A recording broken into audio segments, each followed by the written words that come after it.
I should probably put us on the screen. What is up, everybody? How are you guys doing? It is Mattalk. Sorry, I decided to put us live on Instagram today, and it requires extra steps. So that is what I was doing instead of putting us back on the screen. But anyway, guys, I don't have a funny opener because the premise of this episode is sad. So, John, how are you doing today?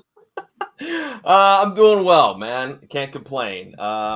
Spent part of the day painting the extra bedroom in my house because it needs it. I didn't get all the way done. Got one more wall to do, but I keep finding. I don't know. Have you ever painted a room in your house?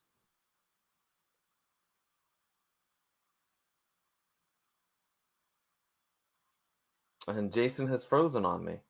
And what a stoic picture there. Well, anyways, ladies and gentlemen, I keep finding little bits of paint on me, whether it's on my fingers or elbow or whatnot. There he is. He unfroze. Yep. What's going on?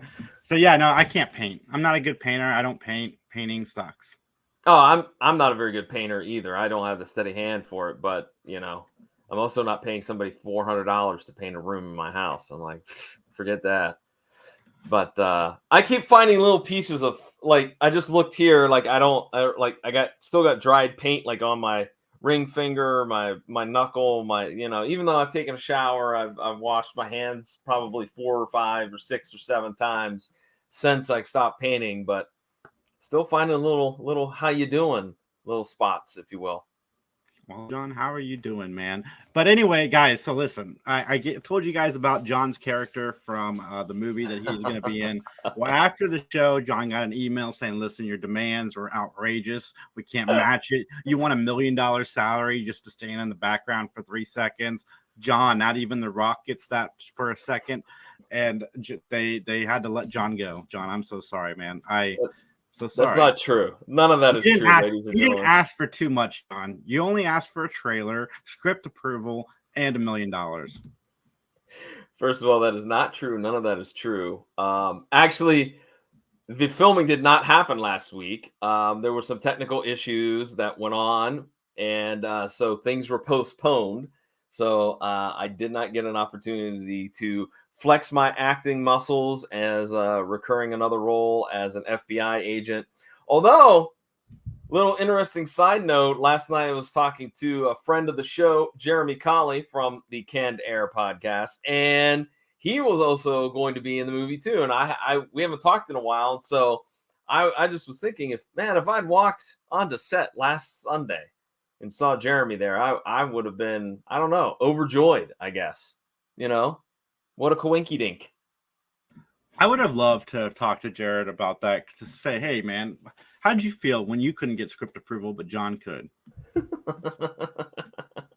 love to hear his opinion. Okay. All right.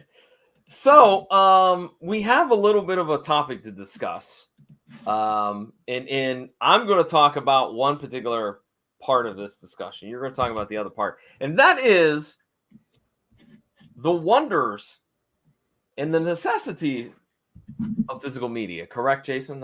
We said we were going to talk about this because there's been some news, some good news and some bad news. I'm going to handle the good news. You're going to handle the bad news. Okay, you want me to go first? I don't know what the good news is, but yeah, John, go ahead. The good news. Finally, as Jason discovered this week, thanks to him perusing the internet for all kinds of news and opinions and whatnot, that Homicide: Life on the Street will be streaming starting next month on Peacock. And I say that's good news because I love Homicide: Life on the Street. It is a fantastic show.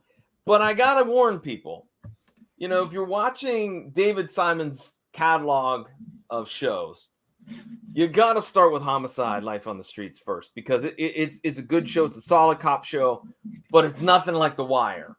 So if you watch The Wire first and then you try to watch Homicide, I think you're doing yourself a disservice. Homicide first, The Wire, Treme. I forgot to look up the one that just was out a couple of years ago, but that's okay. You could Google that. So that's some great stuff. I happen to have it on physical media. I have the whole complete series and the 2-hour wrap-up movie that they did in 2000. So I didn't have to worry about it not streaming. But now, people that love the stream can also check out the awesomeness that is Homicide: Life on the Street. Now, you are going to take the bad news. But I've been thinking about this because you said this to me, but I just because I watched Breaking Bad doesn't mean it ruined every other show about drugs for me. I think that, if you've seen The Wire, I think you can go back and watch Homicide. Just go back with realistic expectations. 90s True. cop show. You know what? That's right. Don't go back expecting the greatest show of all time, because if I went into every show expecting Breaking Bad, I never watch anything ever again. No, that's a good point. That's a good point. We did talk about that in our conversation about that. Yeah, you have to go in realistic. That this is a solid network cop show. The Wire's on HBO, anything goes. But definitely if you love a good cop drama, if you love Andre Braugher, I mean, he and Kyle Secor, fantastic duo on that show. You need to check it out. Now, Jason, you have some bad news to share with the listeners, who probably many of them already know this. They probably don't. Matlock is leaving Amazon Prime in a week. Sad. But guys, go buy it on DVD. I got it on DVD. John's watch it on Pluto TV. I think Pluto TV's on demand sucks because you watch something and then it resets, so you have to go look for it again. I get it. Like, you can take them a few minutes and do it, but I find it obnoxious personally. But I have him on DVD. You guys should totally pick up Matlock on DVD. But I want to go back to the expectations thing, because we always get into what we watched this week. Again, I went and saw Deadpool. And one of the things that I've heard people say about Deadpool is it was fine, but it's not as good as Endgame. It's not as good as Infinity War. Guys, if that's your benchmark for these movies, you're going to be disappointed for the rest of your life. Like, it's okay for a superhero movie not to live up to those two. And Deadpool and Wolverine is funny. It's a great comedy. Don't take the kids. If you're easily offended, stay away. But it is a great comedy, and you guys can't go into shows or movies with these high expectations and say, well, it wasn't that. Well, of course it wasn't that. You think that took 23 movies to build up to that? Like, let's relax. I have not yet seen Deadpool and Wolverine. I'm going to try to go before heading out on vacation again. From what I've heard, everybody says exactly what you said. It's good. The cameos are what makes the movie really fun. Great action, decent story. Is it as good as the first Deadpool? No. But again, as you said, correct expectations, right? That you can't judge that particular show against some of the greats. You're right. Absolutely. I might have actually had more fun with this one than the first Deadpool. I'd have to think about it, though. Maybe not as good of a movie, but I definitely had more fun with this. But guys, watch Orphan Black Echoes. If you're into good sci-fi, watch Orphan Black Echoes. I want this show renewed. It gets better with each episode. Kristen Ritter is awesome. The actress they got playing Jules, which is a clone, like a younger version clone of her, is also awesome.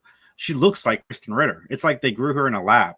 I mean, it's unbelievable. But yeah, Orphan Black Echoes is my obsession. I'm doing reviews of it on all the social medias and stuff, and I love it. I'm glad it's not a bingeable show. I'm glad I get to look forward to it every week, because every Sunday I wake up, I'm like, yes.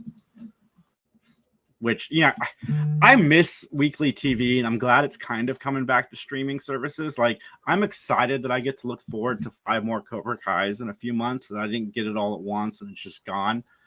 I think I'm missing the weekly TV a lot more than I thought I would. Well, what I've been watching, I finished The Boys, which was it ended on a very good cliffhanger. But I'd like to highlight the fact that my girlfriend and I have really started to follow certain comics, stand-up comics. And so in October, we have tickets to see Tom Segura and Chad Daniels, who are going to be in the Columbus, Ohio area. And so Chad Daniels just had a Netflix comedy special drop called Empty Nester. And the other night, my girlfriend and I decided to check it out and watch it. I'm going to be 100% honest. It's an hour-long special. The first half is not very good. I mean, I was starting to get nervous, and I looked at my girlfriend and said, we've paid $70 to see Chad Daniels in October. This better not be what we get. But man, turned it around at that half-hour mark, turned it around and just started with the funnies, man, and just machine gun through it. So I give it a B, if you will, if you're interested in watching his comedy. Like I said, beware. I didn't find the first half funny, but the second half was fantastic, and makes me breathe a little bit of sigh of relief that I didn't spend $70 on tickets for a bad show. And guys, it takes a lot for John to spend $70 on anything, let alone $7. But whoa! I'll tell you right now, my favorite band is coming to. It's not coming to Columbus, coming to Cincinnati and Cleveland. And Cincinnati is a Saturday night show. I still want to go see Fantagram. If anybody out there's heard of them, do you know how much tickets are? Because they are with Kings of Leon. It's Kings of Leon and Fantagram. They're double headers. You know how much the tickets are? $97.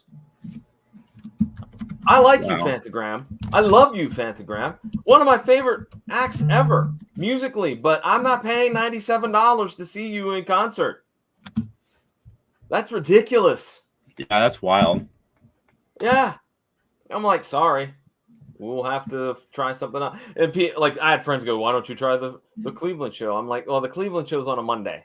So some of us have to go to work on Tuesday. And so, that would be scalpers suck, like, for real. They buy up all the tickets, so the fan, like, you almost can't even get tickets through First Party anymore. No, I miss going and standing in line. We should need to go back to that. I bring remember back standing in line, bring back video stores. Let's bring back the 90s. So you mean like back, like, Ticketmaster was always through the special, always had their events through Kroger. You could go to Kroger and they'd get you, and you'd have to stand in line. Yeah, man, I remember doing that a lot for wrestling tickets, man. Jeez. Yeah. All right, they don't want to hear us talk about this. No, they don't. They want to hear us talk about the parents, John. That's right. This, quote, sad, end quote, episode of Matlock. So with that, then, Jason, let's get into our opening statement. Let's do it. The episode is called The Parents, and the original air date is January 15th, 1991. Speaking of the 90s, we have a couple of guest stars, one of which I was very excited that he was on this episode. First, I'd like to point out something that's very odd. Now, for you folks that are listening and watching at home, you probably have figured out that we kind of divide and conquer on the workload for this podcast. I'm always the one to look up the guest stars. And I have never seen this before in all the years we've been doing this podcast. I want to give John a little bit of credit. We share the workload, as in I watch the episode and John does everything else. No, that's not true. You do all the putting it through Twitter and Instagram, like, and Twitch and all that jazz. I don't understand any of that jazz. So it's a good team. We'll just leave it at that. I click some buttons. John does a lot of research. It's fun. That's true. I love it. I love the gig. So the very first guest star is a guy named Paul D'Souza, and he's going to play the role of the boyfriend named Chris Miller. He only has 4 acting credits for his entire career. And one of them is the Rocketeer. Was he her boyfriend? I didn't think he was her boyfriend. I thought that was a misunderstanding. Like, well, he was more her roommate. He was more the roommate. Yeah, exactly. But yeah, he only had 4 acting credits. And I'll talk more about Chris Miller / Paul D'Souza later. But I was blown away because I've never seen that low of a count. Like, before, I'll tell you right now, it was not uncommon maybe to see 30, 40 credits. I think there's been a couple like upper 20s, like this actress only did 29 episodes or whatever. 4. It blew my mind. But yeah. let's talk about somebody that has more than just 4 credits to her name. Let's talk about the guest star, whose name is Christine Elise. She'll be playing the role of Jill Lambert. And Jason, you gotta love. Oh, I do know her. I know her very well. She's in my favorite of the Child's Play movies, Child's Play 2. She also reprised the role in the Child's Play television series Chucky, which is a very, very good show if you're into horror. Yeah, she's fantastic. You forgot Cult of Chucky. Yes. Well, Yeah. that was a post-credit scene. I did forget about that. Okay. She was also Harper Tracy on ER. Emily Valentine on the original Beverly Hills 90210. She was Lana Farron in the TV show In the Heat of the Night. Kit Keller in the TV version of A League of Their Own. Carol in Boiling Point, and a bunch of other credits to her name. So I thought that you would absolutely jump all over that one. I'm sure that you would have remembered. Yeah, I've talked to her on Instagram DMs back and forth a few times, trying to get her on 3 Geeks. Very nice, but with all the Child's Play publicity and stuff they were making her do, she's kind of worn out by the time I got to her. Okay. All right.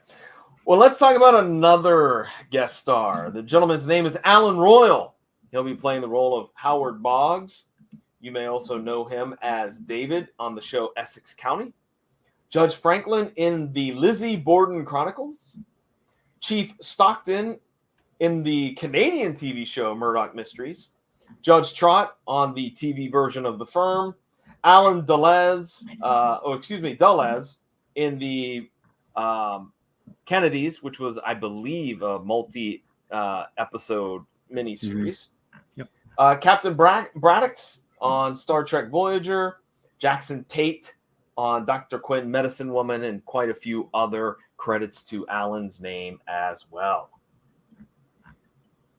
All right, our last one, which is the one that made me the most surprised. John Saxon is going to be on an episode of Matlock. As soon as I saw John Saxon, I'm like, that's the murderer. Like, I'm not giving away the episode. We'll find out if it was. But the second I saw his face, first I went to IMDb because I was surprised to see John Saxon slumming it on television. But I guess if he's gonna do, because, you know, television in the 80s and 90s is not what it is now. Actors from film like hated doing TV because it felt like a step down. Yeah. And every actor on television was trying to get into the movies. Nowadays, it's pretty even playing field. If not television, more regarded, I think, now than maybe movies are. But yeah, dude, I had to IMDb it because I didn't believe it was John Saxon. As soon as I'd done IMDb, I hit play, and then his name popped up on the screen. I'm like, oh, I could just waited 2 seconds. But now it's really cool seeing John Saxon. That's right. He had played the role of Lieutenant Thompson in Nightmare on Elm Street 1 and 3. Mm-hmm. He was also, personally, this is my connection to him, he was Roper in the Bruce Lee film Enter the Dragon. He's also played roles such as Tony Coomson on Falcon Crest, Edward Gerard on Another World, Rashid Ahmed on Dynasty, and a whole host of other wonderful roles. And a lot of times he was the villain in most of those roles. So I, much like you, agreed that's the guy that killed. He's the murderer. He killed Jill. Yep. But alas, we can let the cat out of the bag a little bit. We would be wrong on that. He's not the killer, ladies and gentlemen. Spoiler alert, John. And he was also reprised his role / played himself in Wes Craven's New Nightmare. Hey, can I ask a quick question? Why was he in Nightmare on Elm Street 1 and 3? Why not 2? Do you happen to have a guess? He played the main girl's father, and she wasn't in the second one. Okay. There you go. See? Yeah. I've never seen any John. I know the answer. I got a Freddy poster right here. Okay. Next to Laura Palmer. Hey, dude. I never watched Nightmare on Elm Street. So, anyways. All right. I have to ask you that question that I ask every single week, but I need to hear it from you just one more time. Are you ready to give an opinion?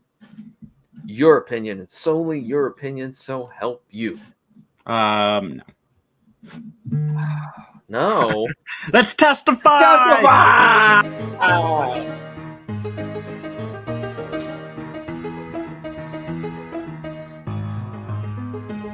All right, ladies and gentlemen, the plot of this episode is that there are some adoptive parents who are suspected of killing their surrogate mother after having doubts about giving up the baby. I think this is really kind of topical for this particular time period. I think the late 80s, especially the late 80s, in the early 90s, there was still a lot of that reproductive rights conversation about surrogate parents. And so, as we've seen throughout the show, throughout various different episodes, topical events, topical situations show up in Matlock. Well, our opening scene is a bunch of old footage of nurses, babies, life in the 1950s. And then it cuts to the Atlanta skyline, then blurs on into a rural area, and then into the suburbs, where at this beautiful home in the suburbs, Michelle Thomas is visiting Amy and her husband. Husband, of course, is Howard. And come see this nursery. So Michelle sees the nursery, and Amy and Howard are going to have a baby through a surrogate mother. But the big question here, real quick, for Michelle is, would you be the godmother of our child? Of which Michelle says yes. And so, Jason, so far we're off to a very calm, easygoing start to this episode. I know, we got a fantastic guest appearance by Michelle Thomas. Damn it, I knew you were going to say that. I don't even know. Why did I throw it to you on that one? Anyways, so Amy and her husband, they're going to visit the surrogate. They brought her groceries. They were giving her some cash. They were checking in. When's your next doctor appointment? How is everything? And, of course, Jill is that surrogate. She's with her, what we assumed was boyfriend, Chris Miller. We're going to find out that they kind of didn't. They had a very unusual relationship. We'll talk more about that in a moment. And now I know, Jason, you are probably through having kids, but let's go back in time. Would you have had a surrogate mother get you a baby, so to speak, if you will? I guess that's the correct way to say it. So if I hadn't had the privilege of having a child with my first wife, I probably would have found a way to have a child through whatever means possible, because I always wanted children, which is why I've collected so many over the years. Collected so many? You know what I mean? Like, I go into relationships, and when I leave the relationships, I don't leave the children. Like, I'm still in most of their lives of the people I've dated. That's what I meant by collecting them, folks. I don't have a white van with a mustache. I was gonna say, listen, everybody can look back here. I collect action figures, especially wrestling ones. I do. I have not heard anybody refer to it as collecting kids. That was my mom calls it that, because like most people go into relationships, they leave with cats, and then I leave a relationship because it's not the kid's fault that me and their mother didn't work out, and I get along with all of my exes. So like I just went to the movies with my ex-wife and her husband 2 days ago to watch Deadpool. Like I get along with them. So yeah, I keep the kids in my life. I love the kids. Yeah, you know what? I'm gonna back up my partner in crime, my pal here.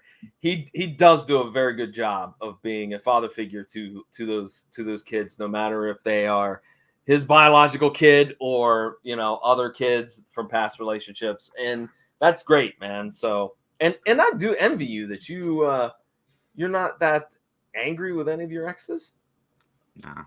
Okay. Life's too short, man. You got to look at the way I look at relationships is how is my life now compared to when I was in the relationship, and I love my life now. So everything worked out the way it should, and I'm in a great relationship now. Deanna's fantastic. We've gotten really zen here after the collection comment. Anyways, I love saying it that way because it brings up, we can make jokes. It's good. That's fine. The surrogate gets up to get a drink, and this is after the Boggs had left. And all of a sudden, she's like, "Wait a minute, I'm having pains. Like, it's time. All right, it's time to go." So they go to the hospital, and the baby is born. And of course, the Boggs are there, and they meet John Franklin, who is one of the people handling the adoptions. All right. So Jill comes by to check out the baby. Corey is going to be her name in the nursery. And it's there that she decides to keep the baby. All right. I got to say, when I didn't say this when you mentioned the guest star, I had such a crush on Christine when I was young. Child's Play 2 is when I fell in love with her. I mean, pretty much Child's Play 2 is all I'd seen her in, but I loved her in those movies. Like as 7-year-old me or 8-year-old me, I was in love. Okay. Ready to get married. Ready to get. I've been ready to get married since I was 5. That's why I've had so many wives, John. I've only had 2. I'm kidding, but continue. Oh my God, the YouTube shorts for this episode is going to be off the charts. So heads up, Justin, you got a lot of material to work with. So Jill is whisked away, kind of, to another room in which another individual, Harry, which is, I guess, her advocate for this. Good. You're going to need to be ready. And so they're talking about Jill's decision that she's reversed. And she's like, no, I've changed my mind. I want to keep the baby. I want to name her Corey, blah, blah, blah, blah, blah. So basically a meeting is set up for the next night at 7 p.m. at Jill's apartment to discuss this. So the Boggs are going to be there. Jill is going to be there. Harry's going to be there. Well, the Boggs, they arrive for their meeting. And they discover that the door is unlocked. And so the Boggs enter and they find a dead Jill lying on the floor. And we actually have blood. Have blood. I was going to say Howard gets blood all over his hands when he goes to check to see if she's alive. And the Boggs just leave. Yeah, they run. Okay. I wrote in parentheses and in capital letters, call the cops. Why did you not call the cops? Because, John, they needed to be accused of this crime, so we had to make them look guilty. I think they're afraid it was going to stop them from having the baby, which I understand. I'm sure I'm adding subtext. I don't know if that's really the intentions, but I'm sure they were like, if we get caught here, they're going to think we did it. And that means we're not going to get this child because, as we find out, they get the child if she dies. Mm-hmm. But, And well, by the way, when they run out into the hallway, they run into Harry. Mm-hmm. So our next scene is at police headquarters. Michelle's trying to calm down and calming the Boggs. Ben, man, he chews out Carl, the assistant 88. Is he not? He just gives him the riot act. Angry Ben in full effect, man. Which we didn't mention him in the guest stars, Gregory Itzen. We've talked about him before. This is like his third or fourth time on the show. First time, I think, not being a criminal. Correct. He was a criminal in one episode, and then I think he's been this ADA before in another episode as well. So that's what I was wondering, if he had played this role in this show. You know what? I take that back. This may have been the first time, but in subsequent, season 6, 7, I think he's in it some as well. So Ben arrives into the room and explains what the charges are that the Boggs might face. And Howard gets mad. And I love how Howard said, it's an insult. It's an insult. It's an insult. And he's very upset, but Ben assures them that he's got everything under control. So we cut to a scene where Lieutenant Bob Brooks is interviewing Harry. Ben and Michelle arrive, and they discuss the case / evidence. And one thing that's very weird about the apartment is that there's pictures all around. Chris Miller's not in any of them. But Chris Miller is the boyfriend of Jill, who's been helping her with the baby and the pregnancy. So Ben chats with the Boggs, and they're talking about Chris, all right, and kind of his odd behavior. And just, how he just doesn't talk to them. He's kind of really aloof. And so Ben decides to go check out where Chris is hanging out, which I didn't understand this. Maybe you can explain it to me. I don't know. So Ben goes to this other house, and I'm like, is this an actual house where Chris lives? Because it made it seem like it was, but yet his band was just practicing. I didn't understand what the hell this house was. Was it a flop house? Because here's where we find out that he's actually just kind of more like a friend, that he's been helping out Jill, that she was pregnant before he even met her, and he is not the baby daddy, and that he just kind of lived at Jill's apartment. So I didn't understand what this house was. Do you have any ideas, theories, explanations? Mm-mm. Okay. Like I said, it just was confusing. Chris didn't seem like he would have enough money to have a second home.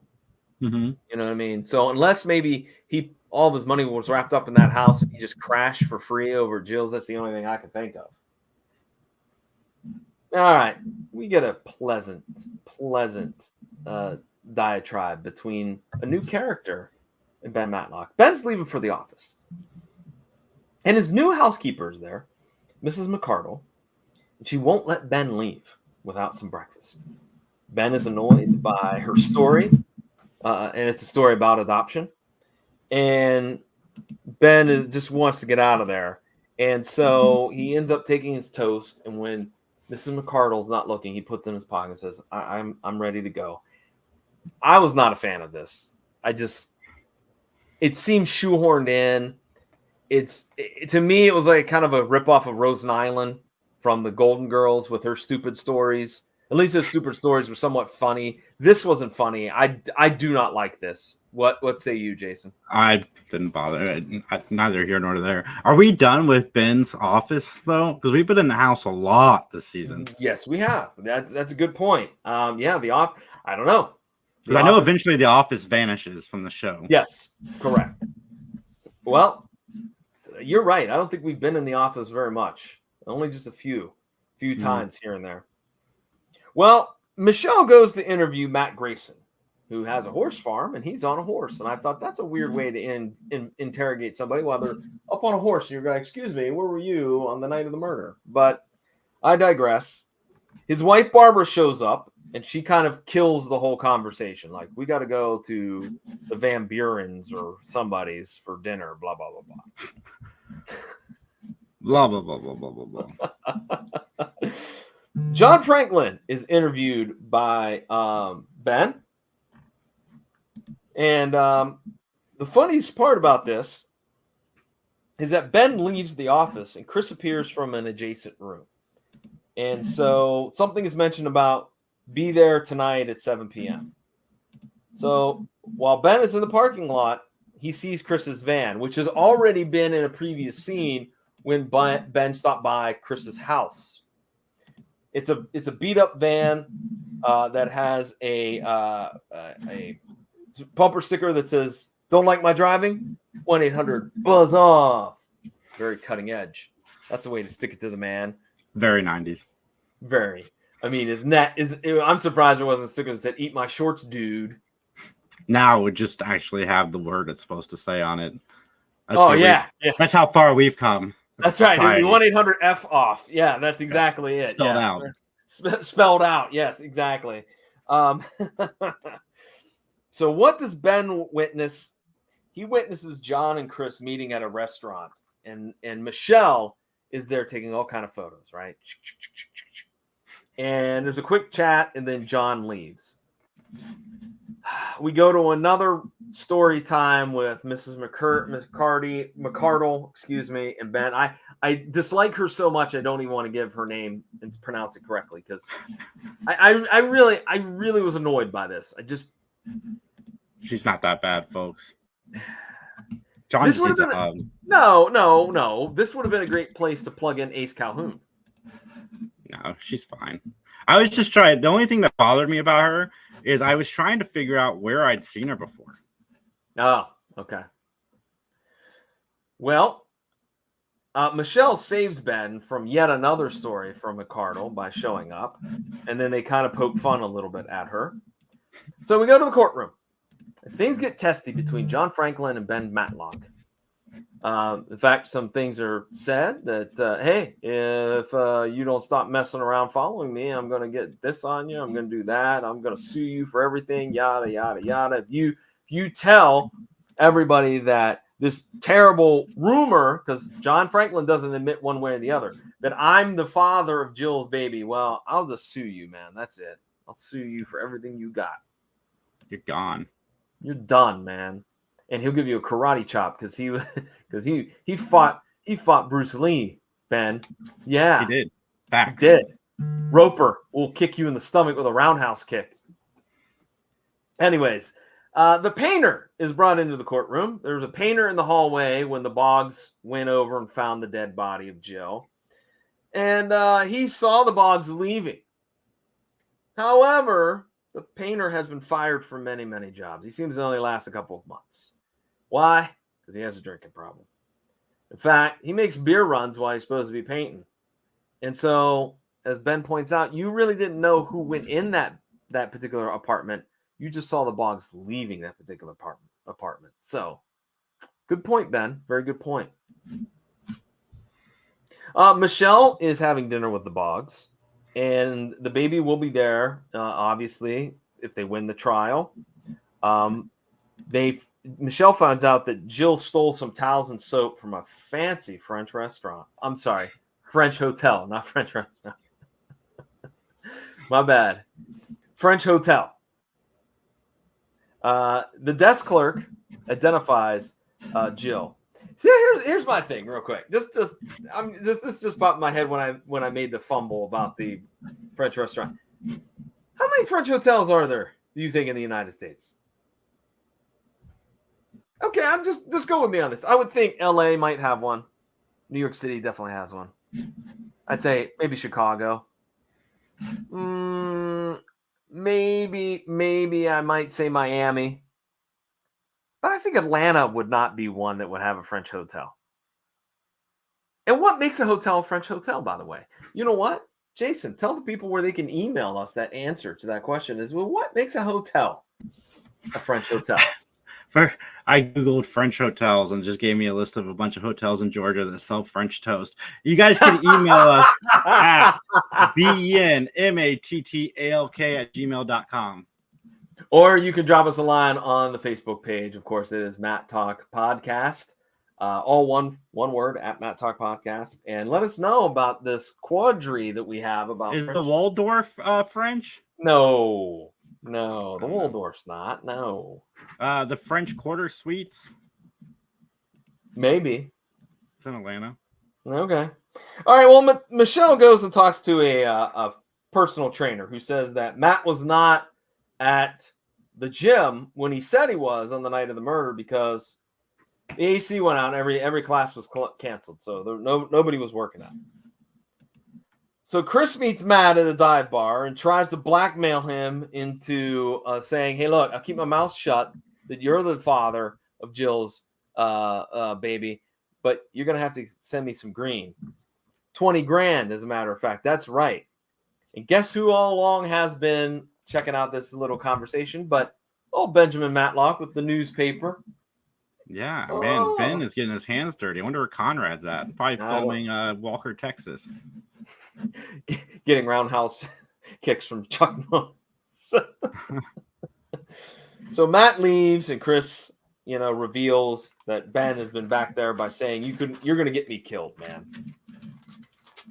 So Michelle and Ben go back to the scene of the crime, and there is a baby blanket on the couch. It's the wrong color. It's not pink. It's blue, and that gives Matlock a clue. I'm a rhyming fool. What do you know? I could tell you more about the show. Anyways, that wasn't very good. Yeah, not good, John. Anyway, LL Cool J, I'm not. Anyways, we go back to the courtroom. Matt Grayson is on the stand. And Matt claims he only met Jill once. It was at a party when John Franklin was like, hey, she's pregnant. Could you help her out? You know some people, et cetera, et cetera. And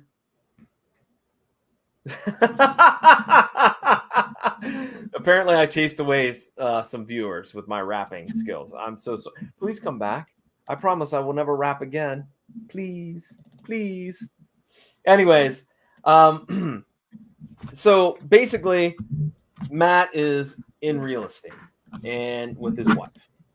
And Ben presents the gym alibi and breaks it. Hey, the clerk from the gym, or excuse me, the trainer from the gym said nobody was there. AC was out. Then the desk clerk from the hotel says, oh, yeah, that lady and him, they've been coming in quite a bit. So guess what?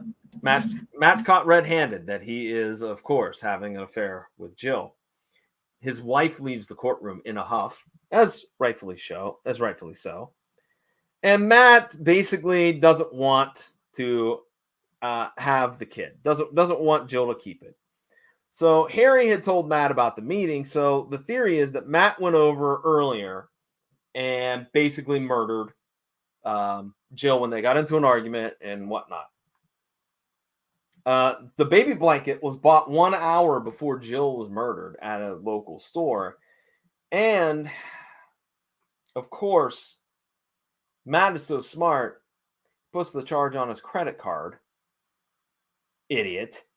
And he did buy this blanket, but he bought the wrong color because all he knew was that the baby's name was Corey. So he thought Corey was a dude because that's what he's used to. And so he bought a blue blanket instead of a pink one. So that brings the case to kind of a halt, as Matt is assumed to be the killer. And basically, the end of the episode is touching. I will give you that. Where Michelle brings the Boggs to Ben's home, and she's like, Ben's going to bring you something. And he brings Corey into the room and hands the baby to the Boggs. And that concludes the parents. Very, very, very nice. Well said, John. Thank you. You have anything else to add, or should we get into our closing statements? I wonder if the baby asked for script approval. You know what? Funny you mentioned that.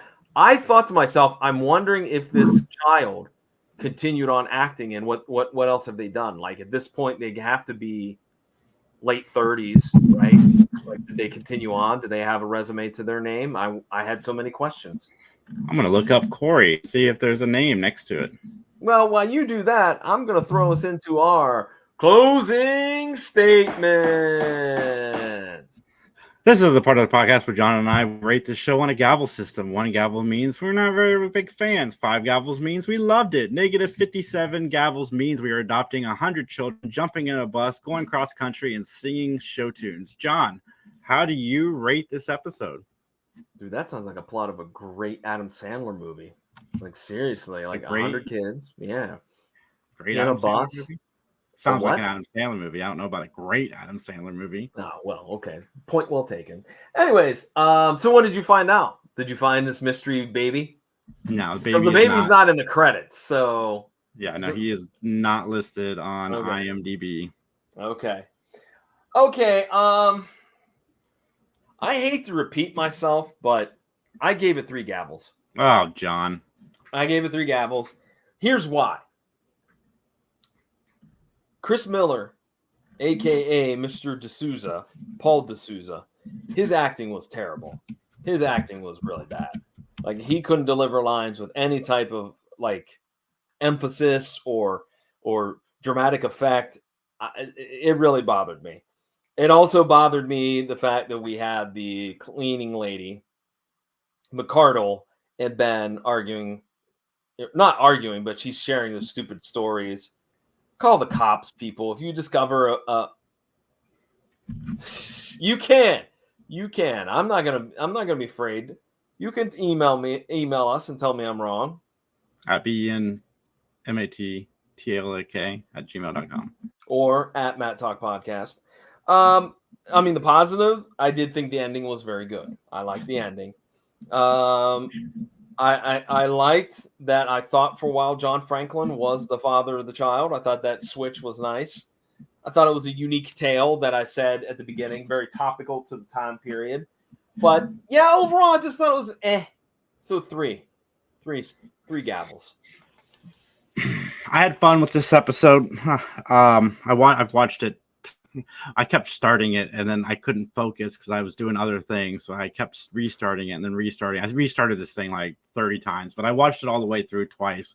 And I would give it a 3.5. I liked it more than John did. A lot of things that bothered John, they didn't really bother me. It's kind of a middle of the road episode, but in a good way.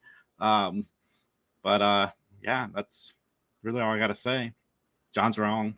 No, you only gave it a half a gavel better than what I gave it. Yeah, but that's a better score. I mean, that's the right score. I don't know what I'm gonna do with you. And there was blood in this episode, so. Oh well, okay. It's weird to see somebody get stabbed, bleed, but we got it in this episode. Well, okay. Well, anyways, let's talk about our own personal podcasting projects. Jason, what's going on with 3 Geeks Podcast? Today we did a live interview with Brandon Baker, who won The Circle, Netflix's reality show. He was awesome. Max and I were kind of I wouldn't say starstruck, but we were both super excited for the interview. He's a Columbus native too, so hopefully we can grab some beers with him in the future. But guys, Three Geeks Podcast, we're doing a special live show tomorrow at 8 where we're going to talk all the things that happened in San Diego Comic-Con this weekend. I spent all weekend reacting to most, I'm not going to say all because I didn't get to everything, but most of what happened within San Diego this weekend. Justin did such a good job keeping up with me with the editing and throwing videos together. So you guys can watch all of those shorts everywhere. And thank you to everybody who keeps commenting. I love the discourse, especially on TikTok. It's been phenomenal. Yeah, thanks, folks. Keep it coming. Leave comments here. Leave comments on the TikTok, on Jason's page, on YouTube. Do all the things like review, rate, tell people. Hit the notification bell if you're on YouTube. I keep telling people to forget. I keep forgetting to tell people to hit the notification bell. It's something that all YouTubers say, and I never say it. Yeah, subscribe. Hit that bell. Make it ring. And we do really appreciate it very, very much. So as for the PVD cast, well, right now we have a friend that we both know who stopped by to chat with me. Of course, I'm talking about fellow podcaster George G3. We talk about his podcast called Dueling Aces, as well as a bunch of sports and WWE content as well. So check it out at pvdcast.com or wherever you find great podcasts. Shall we get on out of here, sir? We shall. All right, and as they say in court, nothing further.